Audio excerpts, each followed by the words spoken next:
Hello, universes. I want the rules to be easy, and today I'm going to talk about something that's easy to get wrong. Uh, First, we have some bookkeeping. I want to talk about. Today I'm going to be talking about a lot of abilities that make numbers go down, and in the same way, in the previous episode, we talked about making numbers go up, and this narrower subgroup of that, the bonus, which is when you make it go up by a fixed amount. We have a penalty, which makes it go down by a fixed amount, and we know when we say -3 damage, that's a penalty. When we say reduced to 0, that's not exactly a penalty. It is, but it is. But both of these are things that make it go down. What I'm talking about today is this idea of abilities that, and I thought the perfect entree to this is Arm and Muscles. We can get right into the meat of the situation and kind of take out some of the things that make this complicated and easy to mess up. Arm Muscles commits one rival foundation with an ability that grants a damage penalty. And so I think the actual rules talk to the possible effects of a certain ability or a certain if it could ever have a result, then it counts as something. The way I think of this is we ask what's in the box. Does this text box grant a damage penalty? Does it have an instruction if we break it down all the way to grant a damage penalty? Yes, -3 damage, that's a damage penalty. Definitions. Similarly, is there a damage penalty in this box? No. It reduces to 0. That's not a penalty, so it does not grant a damage penalty. You cannot commit an invincible body with armored muscles. What gets a little interesting are when we get to more complicated abilities. This is what really the idea of abilities that solves for universes. And the thing you need to know is that there is only one rule for abilities that. Every card that ever says ability that, they work the same way. They work just like armored muscles. And I think it's pretty intuitive that armored muscles can commit Heart of the Band. Even though, if you were to play Heart of the Band's ability, it says name a card type, then reveal the top card of your deck, and if you got it right, plus or minus 2 damage.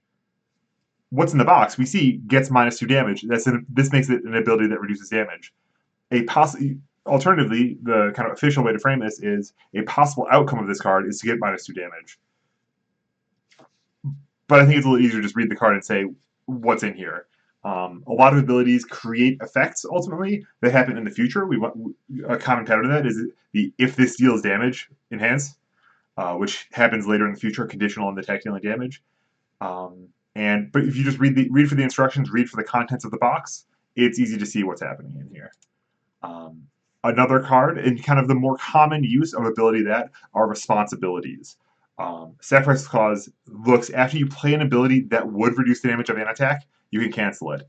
I assert to you, Sacrifice Clause can always cancel a Heart of the Band Enhance, even if a player were playing with the top card of their deck revealed all the time, and we could see it face up that it is not the correct type. Because abilities that only care about the contents of the ability, the instructions that are in the target ability, or alternatively, the possible outcomes of what the instructions tell you to do. And this matters a lot because intuitively, as you play the game, a lot of players will kind of shortcut. They'll play an ability and then immediately begin to resolve the ability in terms of making decisions in the ability. Beneath the Armor, when you pay the cost, you flip one foundation. But you might declare this as, I'll flip 1 for +2 damage, because you'll just go ahead and make that decision already. With Sacrifice Clause, you actually have to choose to respond, whether or not you want to use this or not, after they finish paying the cost before they've begun to resolve the effect, and before they've decided if it's plus or minus 2 damage. Oftentimes it'll be obvious from context, but the game doesn't care about context. It only cares about the contents of the ability when it's deciding whether or not you can respond to this. And with that in mind, let's go back to Elder Hero. Switches to attack, speed, and damage. When it comes to Sacrifice Clause, if your opponent has played Elder Heroes Enhance, we read the card. We say, what's in the box? And the instruction switch makes damage and speed both go up and down, depending on the circumstances. And that means that Sacrifice Clause because we know what's in the box is the condition for whether or not you can respond, or whether or not it qualifies as an ability that decreases damage, that reduces damage, then Sacrifice Clause can always respond to Elder Heroes Enhance, regardless of the current damage of the attack or the current speed, any conditions like that.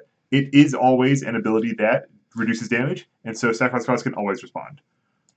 That's what I wanted to say today. I've got a couple more, especially from these U.S. Nationals rules snafus, I suppose, to do a deep dive on those. I'm excited to talk about that in the future. Subscribe if you want to hear about those as soon as they come out. I'll see you next time. Bye.